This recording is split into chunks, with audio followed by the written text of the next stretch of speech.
Smoking the reefer in here, boy? I smell it! What is it? What are you doing, Dad? Stop it! You always do this! You're drunk again, Dad! Drinking beer! That's your beer, Dad! Drinking beer! Get away from me, Dad! You're a bad son! No! You're a bad son! Stop! Bad! You're drunk, You Dad! need to be vegan! I kill you! Beat you! You're a horrible person! You're a bad son! No! Blanket from Al McPherson. Play backgammon.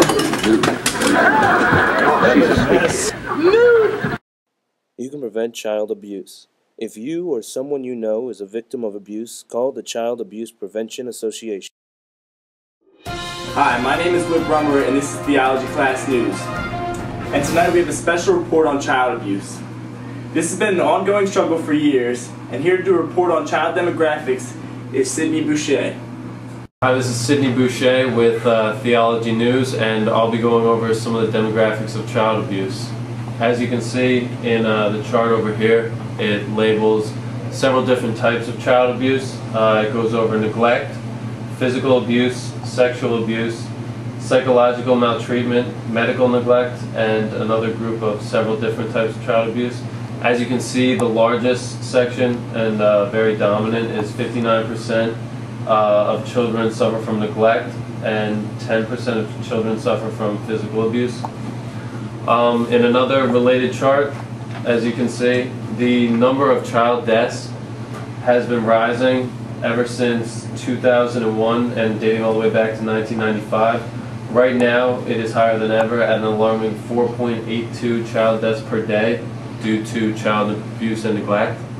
Some statistics for you.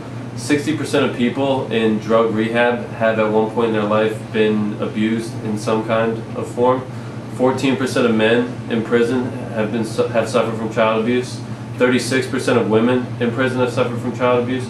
And 30% of people who suffer from child abuse end up abusing their own children later on in life. Of the people suffering from child abuse, 47% of them are males, and the remaining 52.7% are females. People suffering from child abuse oftentimes are predominantly white at 49.7%. 23.1% of people suffering from child abuse are black, and 17.4% of people suffering from child abuse are from a Hispanic background. Lastly, in a national view, the estimated cost in 2007 of child abuse related cases wound up to be $104 billion. And that's all we have. We're going to send it back to Whit back in the studio. Thank you, Sidney. That was riveting. Taking a closer look, we will now interview Steve Coogan, a former victim of child abuse. He's a 21-year-old now, and he has experienced some tough times. So here we go, Steve. Hi, we are now here with Steve Coogan. Steve, how you doing? Oh, wow. How you doing? Good, I'm doing well. First question, how has it been for you growing up as a victim of child abuse? I don't know. I mean, like, I honestly, it's really hard for me to, like, trust people. Interesting. I really have a hard time, like, forming, I mean, because with my parents, like, I couldn't trust any of them to, you know, take care of me or do what they had to do. So it's really hard for me to form, like, trust relationships with anybody at this point. Understandable, that's tough. Yeah, just an overall, you know, lack of trust, I guess, would be the biggest thing I'd have to say. I see where you're coming from. Next question, how did this affect you in school? I don't know, I mean, my grades were never, like, the best, but, like, I have a hard time concentrating, I guess. I'm oftentimes, like, thinking about the abuse, and just, I have other stuff on my mind, just because, like, I don't know, it's just really hard for me sometimes to concentrate. My grades are lacking because of it, and it's hard. It's really affected my school rate, I guess, and I've really been doing worse. I've noticed since, you know, the abuse has happened, and it's just been really tough for me ever since. Makes sense. Interesting stuff. What is your relationship with the abuser now? I mean, we're still blood related, but I have no genuine affection towards them anymore. It's really hard to even look them in the eye at this point. After what they've done to me and what I've been through, I don't see how I can, I don't even live with them anymore. I don't even see how I could bear to see them. I don't see them on family occasions when I have to, but for up to me, I would never see them again, probably. It's just, I have a horrible relationship with them at this point. I never really talk to them at all if I don't have to. Right. Well, thank you for your time. It's been a great interview. Yeah, thank you. Have a good one. You too. Well, thank you, Steve. That was very heartfelt. Next, we're going to visit Greg Z with the long-term effects of child abuse. Child abuse doesn't stop when the child grows up to be an adult. There's long-term effects to child abuse, such as, starting with physical abuse, adults who are abused as children have shown signs of learning disabilities, mental retardation, cerebral palsy and paralysis, and impaired development.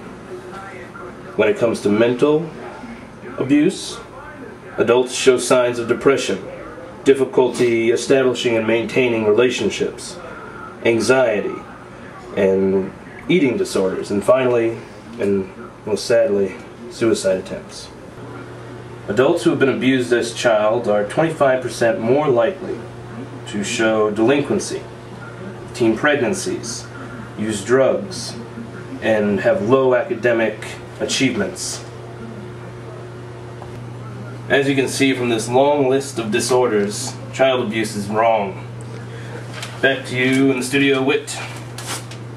Thank you, Greg. That concludes our presentation on child abuse. This is Whit Brummer reporting live from Theology Class News. And now a public service announcement. What is with these grades? These grades are terrible. You make me sick. You make me sick. You make me so angry. I just want to... You get those grades up. Alright? You're going to get beat until you get those grades up. Alright, boy? You won't have to do this, boy. No. You get those grades up? You going to get those grades up? You better.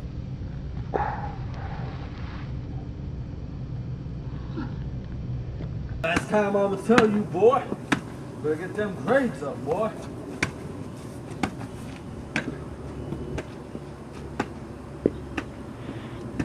Get a beat. Catch a beat. Catch a beat.